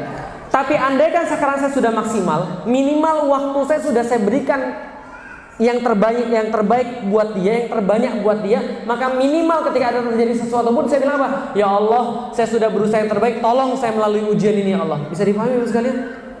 Bapak saya yang membiarkan ibu saya di rumah saja, saya tidak maksimal kemudian mendapatkan sesuatu dari dia. Bukan berarti saya tidak bersyukur pada ibu saya. Saya bersyukur banget pada ibu saya yang udah menghantarkan saya seperti ini. Tapi harusnya bisa lebih baik, bisa dipahami Ibu sekalian. Islam punya banyak sekali kemudian aturan-aturan tentang ibu pada anaknya, tentang bapak pada anaknya, tentang bagaimana kemudian mereka satu sama lain. Yang kedua, lihat ribut rumah tangga. Pernah kejadian ribut rumah tangga? Oh, tiap hari kita ribut rumah tangga, jelas. Saya sama istri juga sama, tiap hari selalu ada cerita. Tapi itu kalau misalnya disikapi dengan bagus, malah membuat kerekatan dalam rumah tangga, bukan keretakan dalam rumah tangga. Tapi kalau orang nggak punya ilmu, bahaya. Suatu waktu saya pergi ke Amerika, permasalahan di Amerika mixed marriage. Mixed marriage, laki-laki yang bukan muslim pindah jadi Islam cuma untuk menikah, perempuannya tidak punya ilmu agama sama sekali. Menikahlah mereka berdua. Setelah menikah, suatu waktu kemudian seorang perempuannya pengen dekat kepada Allah, laki-lakinya bilang, "Gak usah paksa anak-anakmu untuk dekat kepada Tuhanmu. Lah anak-anakmu punya pilihan sendiri-sendiri." Dan mereka kadang-kadang ribut sendiri. Suatu waktu saya ke tempat sana, lalu kemudian disuruh masuk ke tempat satu keluarga, suruh nginep di situ. Ada anaknya lagi main game. Mungkin kemudian ibunya bilang sama anaknya, karena ada saya, "Yuk kita sekarang sholat bareng yuk. Sekarang kan ada ustadz, kita jamaah sama ustadz yuk." Anaknya bilang, "Enggak, gue lagi main game." "Yuk kita berhenti sebentar aja. Ini ada ustadz, kita sholat dulu." "Enggak, saya mau main game." "Loh, kamu enggak dengerin kata-kata saya?" "Loh, emang kenapa?" "Lah saya kan ibumu yang sudah melahirkanmu." Anaknya bilang, "Emang siapa yang minta kamu melahirin saya?" Di depan mata saya. Kira-kira ibunya gimana? Sedih atau tidak? Bisa dipahami Bapak sekalian? Kenapa itu bisa terjadi? Ternyata keluarganya sering berantem. Kamu bantah ya sama saya. Anaknya bilang, kamu juga bantah sama suamimu. Bapak sekalian, perkeretakan rumah tangga ketika seorang laki-laki dengan seorang perempuan, perempuan kerja di luar, laki-laki kerja di luar, perempuan punya ego, laki-laki punya ego. Bapak Ibu sekalian, yang menyebabkan saya tertolong dalam rumah tangga saya itu adalah ketika ada yang mau ngalah. Bisa dipahami? Ketika ada yang mau ngalah. Ketika saya lagi waras, saya ngalah. Ketika saya lagi nggak waras, istri saya ngalah. Tapi ini penting sekali untuk mengakui bahwa laki-laki adalah seorang pemimpin. Tapi kalau ini tidak diakui, kalau ini tidak ada kemudian dalam kepala setiap daripada ini, masya Allah. Apalagi kalau perempuan kerja, gajinya lebih tinggi daripada laki-laki. Kira-kira gimana? Ribut. Kenapa harus dengerin kamu terus? Kenapa harus kamu terus yang menang? Rumah kita cicil bareng, mobil kita cicil bareng, anak juga kita cicil bareng. Semua bareng. Kenapa harus kamu terus yang menang? Dilihat sama anaknya, monkey see, monkey do. Wah, Bapak sekalian. Monyet lihat, monyet berbuat. Bisa dipahami? Maka ketika anaknya ngeliat seperti itu, itulah yang diulangi dalam kehidupannya sehari-hari. Sebelah kanan. Apa yang bisa kita lihat sebelah kanan bawah? Ayam kawin sama ayam, anaknya? Bukan ayam, Bapak sekalian. Anaknya kucing, Bapak sekalian. Nah, berarti telah terjadi perselingkuhan, Bapak sekalian. Lah, perselingkuhan banyak terjadi ketika wanita ditempatkan dalam posisi yang tidak pada tempatnya. Bisa dipahami Bapak sekalian? Contoh misalnya, sudah ada penelitiannya. Cinta datang dari mana?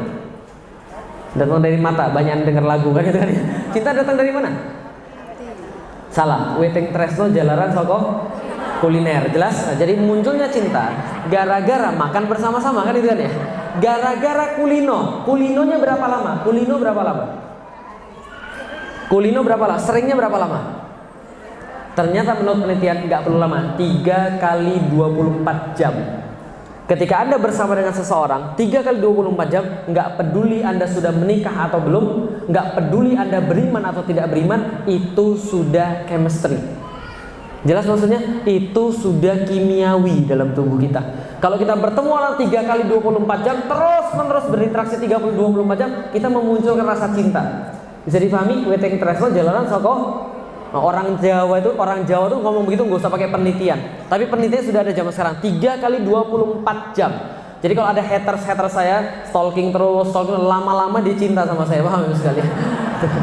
Lah, ini angka kegagalan pernikahan, penyakit seks bebas muncul kenapa? Karena perempuan tidak diposisikan pada posisinya sendiri. Gini apalagi? Nah, ini yang terjadi. Eksploitasi perempuan dalam bidang food, fun, and fashion. Betul begitu? Khususnya zaman sekarang, fashion. Lihat ini perempuan-perempuan kalau suruh belanja kan menggila, paham Ibu sekalian? Nah, kenapa bisa menggila? Karena zaman sekarang tuh yang namanya barang bukan jadi fungsi, tapi gengsi. Betul begitu? Wow, ini percaya nggak ada tas harga tasnya $2.000, percaya? $20.000 juga ada saat ya, saya juga sudah tahu. Mereknya itu ada caranya. Caranya gimana? Bawa tasnya di ketiak bagian kanan, jalannya pelan-pelan supaya kemudian logonya kelihatan. Wah, itu sekalian. Lah kenapa? Karena gengsi tadi masalahnya. Apalagi bisa kita lihat nih, perempuan-perempuan demi sebuah kata setara. Demi sebuah kata setara. Apa ini namanya? After hours. Setelah kerja, minum minuman keras. Kalau laki-laki bisa, kenapa saya nggak bisa? Kalau laki-laki bisa fun, saya juga bisa fun dong.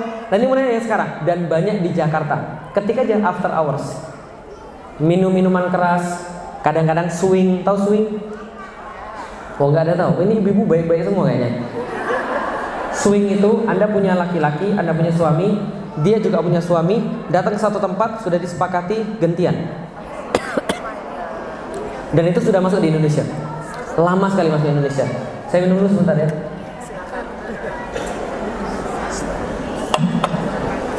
Ya, itu demi sebuah kata setara.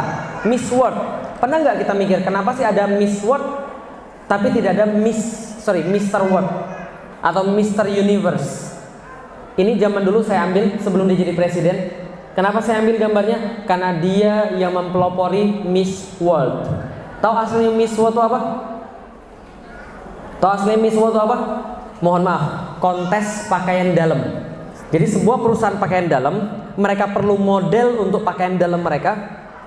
Pakaian dalam tahu kan ya? Model untuk pakaian dalam. Karena mereka nggak punya dana, mereka punya ide. Gimana kita adakan kontes bikini?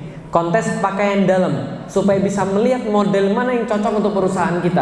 Ujung-ujungnya jadilah Miss World dan Miss Universe. Bisa dipahami teman-teman sekalian? Makanya Miss World dan Miss Universe disponsori oleh laki-laki, karena yang nonton juga laki-laki. Bisa dipahami teman-teman sekalian? Oh enggak, ini semua tentang beauty, brain, behavior. Enggak, omong kosong. Lah kenapa? Andaikan badannya kayak begini, kira-kira jadi Miss World nggak? Walaupun dia beauty, brain, behavior, kira-kira nggak bakal. Lah kenapa? Karena yang dinilai satu-satunya adalah fisik. Karena laki-laki pasti tertarik pada apa tadi? Fisik. Sedangkan wanita bukan pada fisik. Maka kalau ada laki-laki yang kayak begini, belum tentu wanita mau. Mau nggak laki-laki kayak gini suaminya di rumah? Ngeri kali Ustadz gitu kan ya. Nggak akan mau, karena laki-laki dan wanita berbeda. Nih penelitiannya ternyata. Contoh lagi penelitian. Oke, balik lagi. Sorry, nggak enak. Sini aja. Nggak enak. Sini aja lah. Oke. Ada penelitian begini. Coba lihat. Laki-laki dan wanita berbeda atau tidak?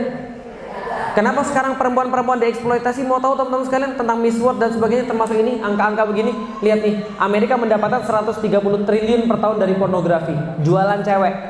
Jepang mendapatkan 3 kali lipat jualan cewek, 450 triliun untuk dari film porno. Dan film porno Jepang yang main siapa? Cowok atau cewek?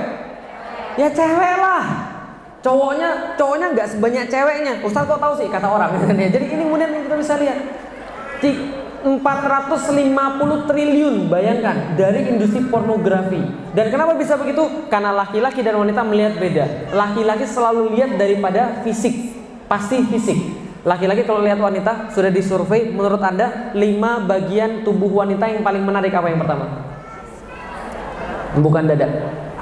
Wajah nomor 5. Apa kira-kira? Betis, bukan. Hah? Pantat, bukan. Pantat nomor 2. Pantat nomor 3. Nomor 1 apa kira-kira? Bukan. Pinggul.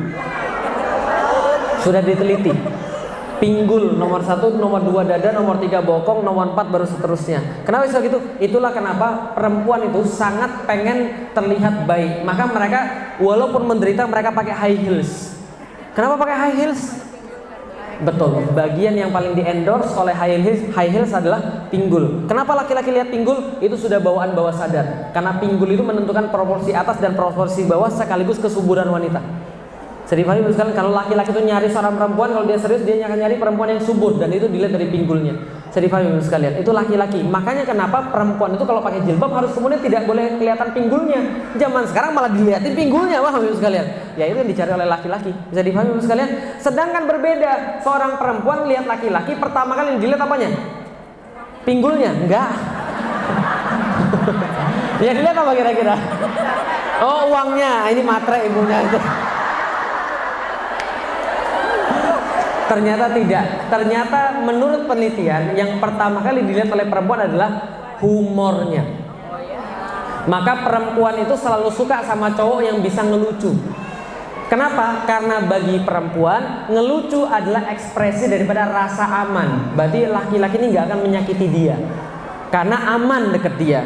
Sebenarnya diayomi, dilindungi, dimengerti, didengarkan. Sebenarnya itu sebenarnya. Bisa dipahami sekalian? Coba lihat. Standar perempuan ada pada perasaan. Standar laki-laki ada di... Jelas ya? Makanya kalau laki-laki lagi nangis nutup mata kan gitu kan ya. Kalau perempuan lagi nangis nutup apa? Nutup mulut. Gak mungkin nutup mata. Bahkan kalau perempuan lagi nangis lihat film Korea, ya Allah, langsung gitu kan ya. Ya Allah, langsung itu gak mungkin. Jelas maksudnya. Lah kenapa? Karena laki-laki dosanya di sini. Laki-laki melihat baru kemudian mohon maaf, ngelihat baru muncul kemudian nalurinya. Perempuan tidak, dia ngelihat pakai mata. Enggak, saya cuma ngasih tahu saja bahwa ternyata kalau perempuan dibiarkan begitu saja tanpa ada kemudian batasan-batasan yang jelas, dia menghancurkan komunitas, dia menghancurkan negara, dia menghancurkan dirinya sendiri. Bisa dipahami sekalian? Ternyata negara-negara yang dibiarkan seperti itu feminismenya hancur lebur. Oke, kalau gitu kita lihat sekalian. Nih, coba lihat. 43% internet user view pornographic material. 1 di antara 3 female. 2-nya tetap laki-laki. Sex and porn are among the top 5 search terms for kids under 18. Artinya adalah apa? Hati-hati betul dengan barang-barang kayak gini. Mohon maaf Bapak Ibu sekalian, anak Anda dan anak saya itu diserang dari berbagai arah karena mereka tahu persis cara merusak otak yang paling efektif adalah dengan pornografi. Jelas sampai di sini Bapak Ibu sekalian, dengan hal-hal yang merangsang buat laki-laki dan anak-anak itu. Oke, kalau kita lihat. Kalau gitu kita lihat. Kenapa bisa begitu? Oke, masuk dalam materinya. Masih punya waktu? Sebentar ya. Oke, lihat. Ini kemudian standar kebahagiaan orang-orang sekuler. Orang sekuler, orang yang tidak punya agama, orang yang benci Islam, senantiasa mendewakan materi. Sehingga mereka menjadikan standar kebahagiaan adalah materi. Dalam hidup mereka selalu diukur begitu. Contoh, orang kalau lulus yang diperhatikan ilmunya atau ijazahnya? Ilmu atau ijazahnya?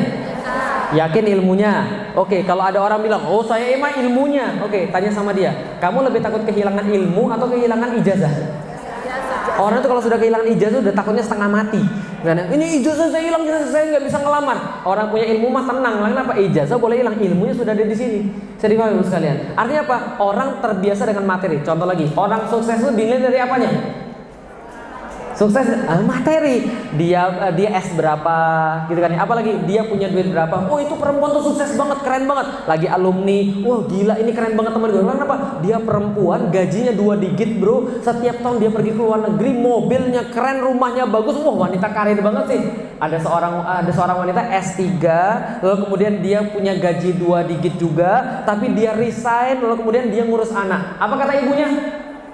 Eman dek, ngapain? Kamu tuh udah di sekolah tinggi-tinggi, sudah bagus gajinya. Ya Allah, seolah jadi ibu itu hina mah sekalian. Ada seorang kelas 6 SD, nggak lulus SMP, nggak lulus SD, cuma sampai kelas 6, dia ngurus perempuan, pantas ngurus anak. Sekalian. Kenapa? Karena dia bodoh. Sekalian. Ini masalah besar. Kenapa? Karena semua diukur daripada standar kebahagiaan adalah materi. Ketika, catat baik-baik, ketika materi jadi standar kebahagiaan, maka orang kapitalis, wanita dan laki-lakinya mengejar yang namanya materi. Ketika materi yang dikejar, catat baik-baik, Anda nggak bakal menang dengan laki-laki. Jelas? Anda nggak bakal menang dari laki-laki. Catat baik-baik, Anda nggak bakal menang dari. Karena itu jangan berusaha saingi laki-laki dari bagian yang paling dia hebat. Feminisme tuh lucu. Dia bilang kami dijajah laki-laki, kami dihinakan laki-laki. Tapi dia ditanya, terus mau apa? Jadi kayak laki-laki. Sekali. Paham nggak sih maksudnya kira-kira? Standar kebahagiaan mereka kok sama kayak laki-laki. Padahal nggak bisa. Lah kenapa nggak bisa? Lihat, laki-laki punya hormon berbeda nggak dengan hormon perempuan? Laki-laki beda, perempuan beda. Ada nggak perempuan yang sukses untuk mengatur perusahaan, sukses untuk mengatur negara? Ada atau tidak? Ada. Tapi hormonnya berubah. The Iron Lady. Apalagi misalnya, jadi sudah ada penelitian, baca aja di bukunya Alan and Barbara Pease, Why Men Don't Listen and Women Can Read Maps. Itu ada di situ dikatakan perempuan-perempuan yang jadi CEO dan berhasil, maka tubuhnya berubah karena hormonnya berubah. Apa yang berubah? Muncul bulu-bulu yang di tempat yang tidak seharusnya, gitu kan ya. Mohon maaf, dadanya jadi rata. Lah kenapa? Karena hormonnya sudah berubah. Hormon itu yang menyebabkan bentuk tubuh kita seperti apa. Bisa dipahami sekalian. Dan kalau misalnya mereka sukses, mereka benar-benar jadi kejam kayak laki-laki. Sedangkan perempuan bukan dinilai dari situnya. Perempuan itu justru kekuatannya di mana? Di cepat nangisnya, di perasaannya, gitu ya. Di kemudian care-nya. Itu saya diemin anak-anak saya susahnya setengah mati itu. Tapi begitu ibunya nangis, saya bilang tuh, ibumu nangis. Semua diem. Gak ada yang berani ngomong sama sekali. Bahkan ikut nangis juga mereka. Nah, kenapa? Karena afektif itu kadang-kadang lebih penting daripada kemudian suara bapak-bapak yang keras. Saya dipahami sekalian. Nah, ini kekuatan perempuan. Jangan menyaingi laki-laki dari bagian yang dia paling jago. Coba lihat nih. Sedangkan di dalam Islam, lelaki dan perempuan itu bukan materi yang menjadi penentunya. Tapi yang jadi penentunya apa? Kebahagiaan di dalam Islam itu disandarkan pada Allah. Maka kalau disandarkan pada Allah, laki-laki punya jalur perlombaan sendiri, perempuan punya jalur perlombaan sendiri. Bisa dipahami sekali. Kita nggak berkompetisi, kita sedang berlomba di jalur masing-masing. Gitu kan ya. Oke, kalau gitu coba kita lihat. Suatu waktu seorang wanita bernama Asma datang, ya Allah, ya Rasulullah, aku korbankan bapak demi dan ibuku demi dirimu ya Rasulullah. Saya adalah utusan para wanita yang berada di belakangmu. Sesungguhnya Allah mengutusmu untuk seluruh laki-laki dan wanita. Tapi ternyata wanita dan laki-laki berbeda. Lah kenapa? Laki-laki itu dapat semuanya, kami nggak dapat apa-apa. Laki-laki kalau sholat paling depan, kami di belakang. Laki-laki kalau misalnya jihad boleh, kami nggak boleh jihad. Laki-laki dapat warisan banyak, kami nggak. Padahal kami yang nyuciin baju mereka, kami yang ngurusin anak mereka, kami yang memuaskan mereka. Lalu bagi kami dapat apa? Kata Rasulullah, sampaikan pada seluruh wanita-wanita yang mengutus engkau, maka seluruh yang dilakukan oleh laki-laki itu sama seperti yang kalian lakukan. Paham maksudnya? Jadi seluruh yang dilakukan laki-laki di luar rumah itu semua bagi kalian di dalam rumah. Artinya kalau suaminya pergi sholat subuh, istri dapat pahala sholat subuh berjamaah walaupun istrinya sholat di rumah. Asik kan? Suaminya berjihad, dia lagi nyuci, dapat pahala jihad. Itu yang menjadi sebab kenapa dalam fikih laki-laki dapat duit di luar itu dikasih pada istrinya di rumah. Karena seluruh yang didapatkan oleh laki-laki di luar itu dikasih pada istrinya di rumah, termasuk duitnya. Itu yang kalian mau, Anda mau kan itu? Kasih tahu Ustaz, kita akan viralkan Ustaz. Paham sekalian. Jadi gini maksudnya. Ibu-ibu nggak usah khawatir. Begitu kemudian dia punya suami, suaminya dapat apapun di luar, itu bagi istrinya di rumah. Masya Allah, sangat adil sekali dalam Islam. Kenapa? Karena suami itu sama istri itu saling menanggung. Maka ketika suaminya dapat di luar, bagi istrinya. Apalagi kemudian lihat bagaimana kemudian tolak ukur kebahagiaan wanita. Barang siapa diamanati Allah seorang putri, bila mati tidak ditangisi, bila hidup dididik secara baik, dia dapat jaminan surga. Cuma ada pada perempuan, nggak ada pada laki-laki. Wahai Rasulullah, siapa yang berhak untuk ditaati antara bapakku dan ibuku? Siapa duluan? Ibumu. Yang kedua siapa lagi? Ibumu. Yang ketiga siapa lagi? Yang keempat baru. Berarti bapaknya berapa? 1. Ibunya berapa? 3. Bagus, ibunya ada 3. Enggak, itu tafsir sesat. Maksudnya ibu itu 3 kali lipat daripada ayah. Artinya bapak sama ibu manggil, "Nak," yang dijawab pertama kali siapa? "Ada apa, Bu?" Oke, ibunya sudah memenuhi keperluan dia, baru, "Bapak ada apa? Mohon maaf tadi ibu manggil saya." Dipanggil lagi, "Nak," dia balik lagi ke ibunya. Kenapa? Dia mementingkan ibunya 3 kali lipat daripada bapaknya. Kenapa? Karena ini penting sekali. Kenapa? Eksekusi teknis pendidikan anak-anak ada pada ibu. Kalau anaknya rusak, ibunya dapat dosa 3 kali lipat bapaknya. Kalau anaknya baik, ibunya dapat pahala insya Allah 3 kali lipat bapaknya. Kira-kira begitulah. Bukan pasti, tapi kira-kira karena ibu-ibu yang ngambil eksekusi teknisnya. Bisa dipahami sampai di sini? Oke, kalau gitu kita lanjut lagi Bapak sekalian. Nih, mukmin yang paling sempurna imannya adalah yang paling baik terhadap akhlaknya di antara mereka, dan sebaik-baik di antara mereka adalah yang paling baik terhadap istrinya. Jadi, tidak ada yang bisa diharapkan bagi seorang laki-laki yang sudah jelek akhlaknya pada istrinya. Lah kenapa? Sama istrinya saja dia tidak bisa baik, padahal tiap hari ketemu, apalagi pada yang lain. Paham ya? Kasih tahu sama seorang suami, cara ngukur akhlak itu ada pada istri. Andaikan pada istri dia nggak bisa baik, dia sulit baik pada yang lain. Andaikan sama teman-temannya dia bisa baik, tapi sama istrinya dia tidak bisa baik, maka dipertanyakan keimanannya dan dipertanyakan akhlaknya pada Allah. Lah kenapa? Kalau dia bisa baik sama teman-temannya, dia harus bisa lebih baik sama istrinya.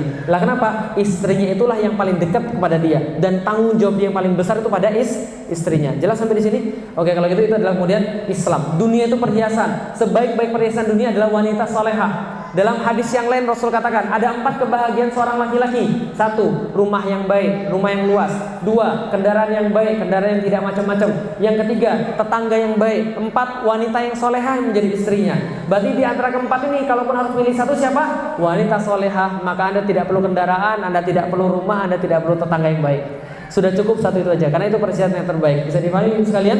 Oke, begitu kita lihat lagi. Nih, kepada orang-orang muslim, laki-laki dan perempuan itu sama. Dalam bidang apa? Dalam bidang ibadah pada Allah Subhanahu wa taala. Andaikan mereka beriman, andaikan mereka beramal soleh, andaikan mereka berzakat, mereka berdakwah, mereka salat, Allah menyayangi mereka semua. Tapi jangan iri, memang Allah karuniakan sebagian lebih besar daripada sebagian yang lain. Allah karuniakan perempuan, ada yang lebih tinggi daripada laki-laki. Allah karuniakan laki-laki, ada yang lebih tinggi daripada perempuan. Jangan iri untuk bekerja sama. Karena kalau sama, ngapain nikah? Paham ya? Justru karena beda nikah. Saya sama istri saya beda, makanya nikah. Kalau sama, ya nanti nggak jadi nikah, gitu kan? Malah berantem gitu kan kalau sama. Nah makanya kita tidak boleh sama. Kalau gitu kita lihat nih rahasianya terakhir, men sini in woman sono. Tahu artinya? Di balik seorang pria yang hebat terdapat seorang wanita yang kuat. Bukan di balik tubuh yang kuat terdapat jiwa yang sehat, tidak. Di balik seorang laki-laki yang kuat terdapat di balik seorang laki-laki yang hebat terdapat seorang wanita yang kuat. Lihat baik-baik Bapak Ibu sekalian, coba lihat. Tahu ulul azmi? Tahu ulul azmi? 5 nabi yang paling harus kita ambil pelajaran. Nomor 1. Wah, ini kayaknya nggak lulus SD ini kayaknya ya. Oke, kita hafalkan bareng-bareng. Ulul azmi nomor 1. Dari atas dulu. Dari atas lagi. Adam bukan. Nuh. Setelah Nuh, Ibrahim. Setelah Ibrahim, Musa. Setelah Musa, Isa. Setelah Isa, Muhammad. Cara gampangnya apa? Nimim. N-I-M-I-M. 5. Nuh, Ibrahim, Musa, Isa, Muhammad. Sekarang saya sampaikan pada Anda bagaimana keistimewaan perempuan di dalam Islam. 5 nabi yang diminta oleh Allah untuk kita pelajari benar-benar, semua berkisah tentang wanita-wanita hebat di belakangnya.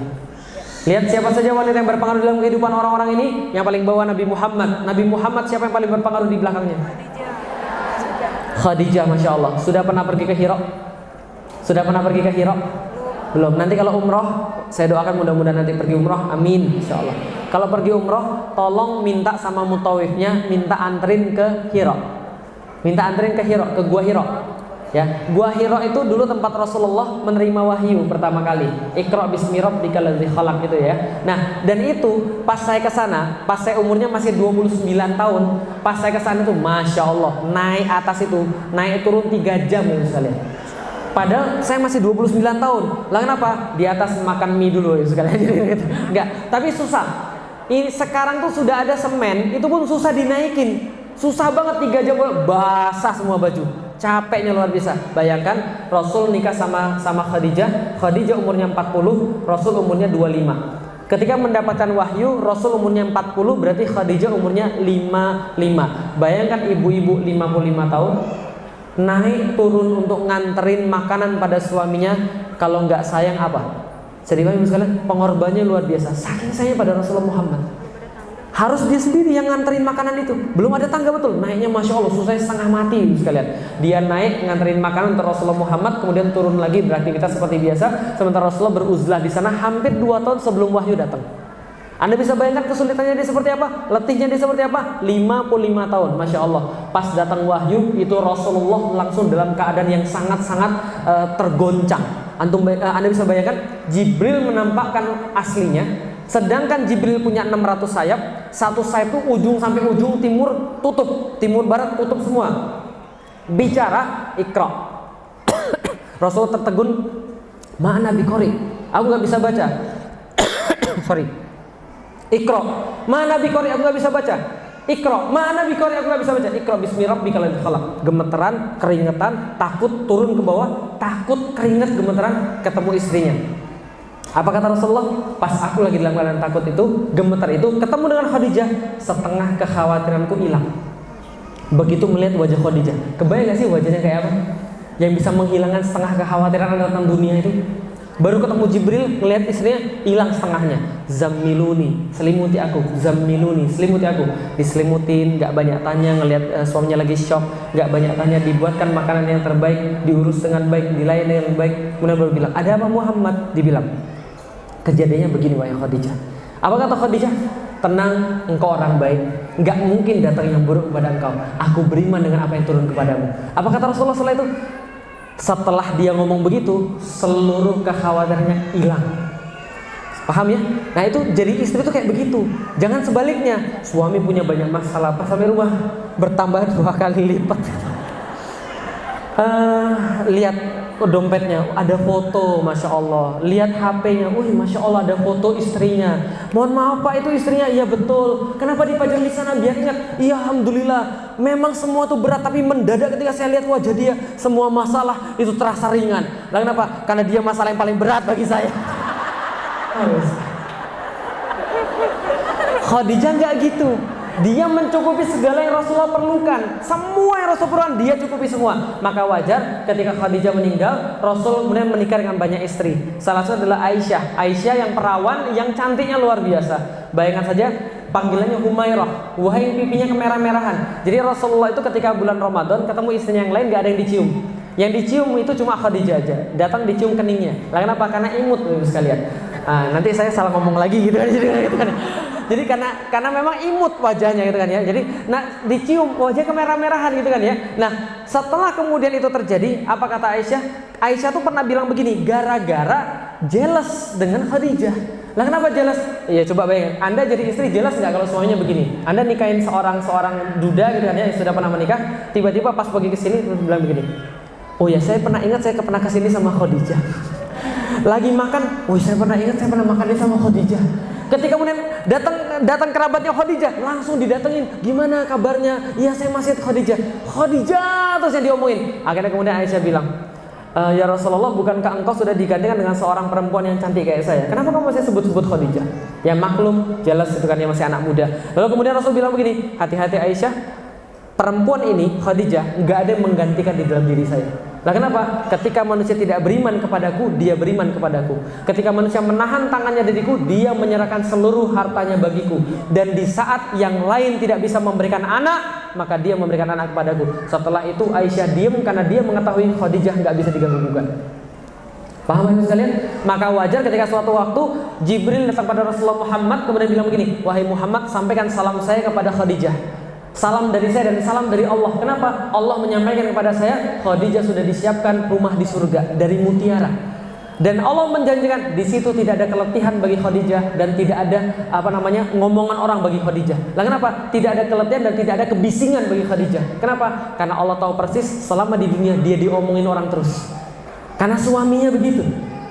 Dia diomongin orang terus, bising betul, dan dia letih betul menemani dakwah Rasulullah. Tapi itulah istri yang baik, menemani dakwah suaminya, sehingga suaminya sangat terpaku pada Khadijah. Kalau begitu, nggak akan ada laki-laki yang kepikiran poligami. Paham ya sekalian? Nah, kenapa? Bentuknya kayak Khadijah itu.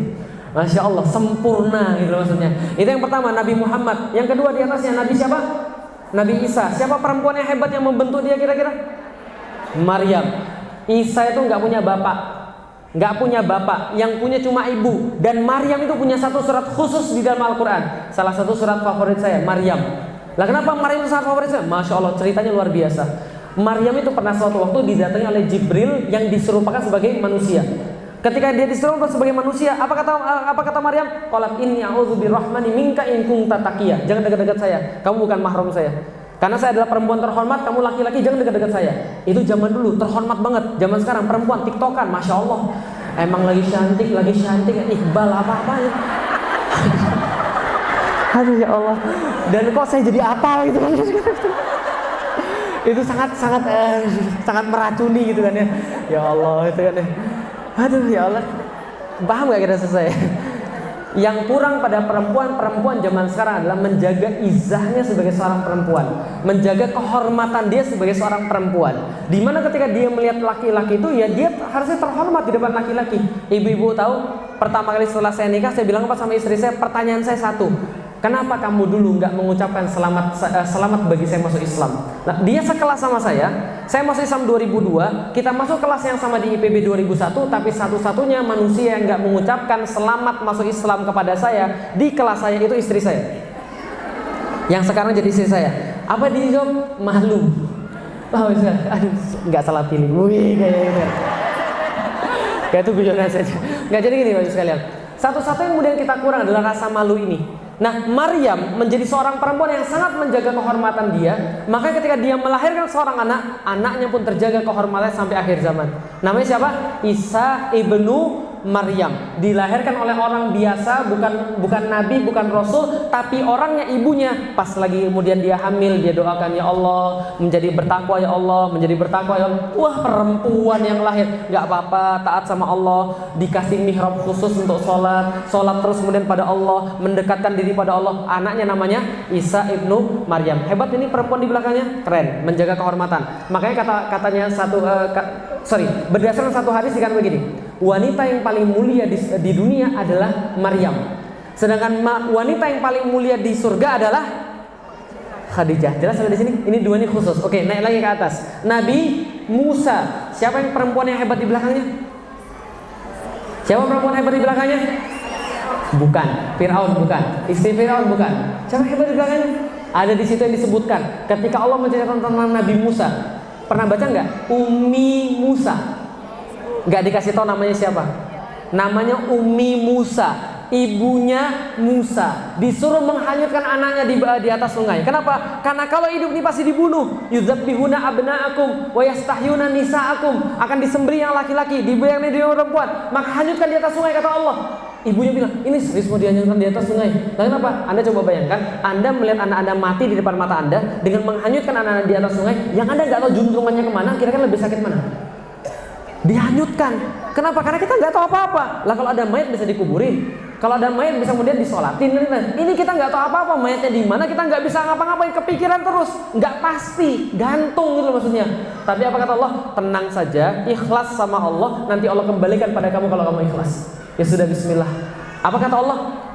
Menjadilah kemudian hatinya Ummi Musa farigha, kosong, hampa. Pernah nggak Anda kehilangan sesuatu yang menjadi tujuan hidup Anda? Merasa napas saja malas gitu maksudnya, kira-kira hampa. Tapi Allah kembalikan pada dia. Dan apa yang Allah sifatkan tentang Musa? Karena ibunya ikhlas, Allah katakan wa kana mukhlasaw wa kana rasulan nabiyya. Musa ikhlas karena ibunya ikhlas. Jelas sampai di sini? Oke, naik lagi ke atas. Siapa lagi? Nabi Ibrahim. Siapa Nabi Ibrahim di sampingnya? Istrinya siapa namanya? Hajar. Hajar itu siapa? Istrinya Nabi Ibrahim, punya anak pertama Ismail. Setelah punya anak kedua namanya Ishak, maka Ismail disuruh untuk kemudian memindahkan Hajar pergi ke satu tempat. Jalanlah mereka 1233 km. Itu kalau di Indonesia sudah Jakarta ke Surabaya, jalan kaki sekalian. Itu kosong, nggak ada orang sama sekali, capek berbulan-bulan jalan. Tiba-tiba di situ, tiba-tiba Ibrahim pergi. Kalau Anda kira-kira dibawa ke hutan, tengah-tengah hutan gitu, nggak ada sinyal, nggak ada apa, tiba-tiba suaminya pergi, kira-kira gimana? Kira-kira apa yang Anda bilang sama suaminya? Bunuh aja saya sekalian. Tapi tidak. Istri Nabi Ibrahim berkata begini, mau kemana Ibrahim? Nggak dijawab. Mau kemana Ibrahim? Nggak dijawab. Istri yang pintar, nggak dijawab dua kali, ganti pertanyaan. Ibrahim mau kemana? Karena kemudian ditanya Ibrahim mau kemana? Ini apakah ini adalah perintah Allah? Karena sudah bawa-bawa Allah, dia balik badan berkata, kalau bukan karena Allah, aku nggak bakal mau meninggalkan kamu. Apalagi meninggalkan anak ini. Anaknya masih digendong. Ismail baru lahir dalam kain lampin. Maka kemudian apa kata ibunya? Ini penting. Ibunya berkata, kalau ini perintah Allah, maka pergilah Ibrahim. Sekali-kali Allah tidak mungkin menelantarkan hamba-hamba seperti kita. Karena ini adalah perintah Allah, sudah perintah, nggak mungkin Allah telantarkan. Ibrahim pergi, dia sama anaknya panik, air habis, nggak ada kemudian makanan, dia cari air, taruh anaknya, lari ke sofa. Lihat di sofa nggak ada air, lari ke marwah, nggak ada air, lari ke sofa lagi, 7 kali bolak-balik. Munculnya airnya di mana? Di kakinya Nabi Ibrahim. Di kakinya Nabi Ismail. Kalau Anda jadi Hajar, kira-kira gimana? Ya Allah, kenapa nggak dari tadi? 7 kali bolak-balik. Tapi coba lihat baik-baik, pelajarannya apa? Sia-sia nggak kira-kira Hajar bolak-balik 7 kali? Nggak sia-sia, Anda ikut-ikutan semua kok. 7 kali bolak-balik itu Anda kira itu perbuatan siapa? Perbuatan Hajar. Untuk memperingati, kalau Anda niatnya karena Allah, lakukan saja. Allah pasti akan kasih Anda yang Anda mau. Cuman yang Allah kasih bisa jadi bukan di tempat yang Anda cari, bisa jadi tempat yang lebih baik. Karena Allah tahu apa yang Anda perlukan. Allah tahu di mana ngasih yang paling bagus. Allah tahu kapan ngasih yang paling tepat. Allah tahu cara yang paling indah untuk ngasih pada Anda. Asal Anda berusaha, sa'i. Ayo berusaha, sa'i. Jangan kemudian malas-malasan, ayo sa'i. Itu maksudnya. Bisa dimana ibu sekalian? Masya Allah, dengan bunda kayak begini, tumbuh anak, dibesarkan dengan zam-zam, keren banget anaknya. Ismail bantu bapaknya terus. Lama-lama dia menemukan bapaknya. Pak, kok bapak galau sih?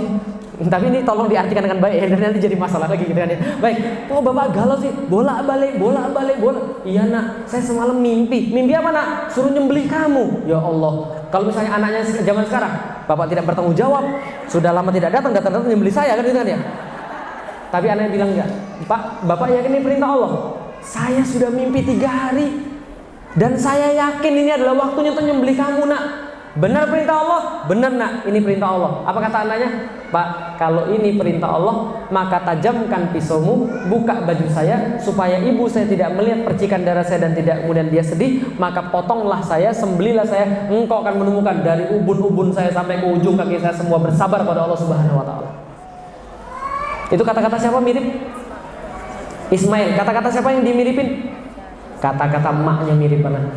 Kalau ini perintah Allah, lakukan. Kalau ini perintah Allah, lakukan. Betul begitu? Emaknya persis anaknya. Anaknya kopian emaknya. Bisa dipahami sekalian. Lihat paling atas, Nabi Nuh. Tapi ini ceritanya agak jelek.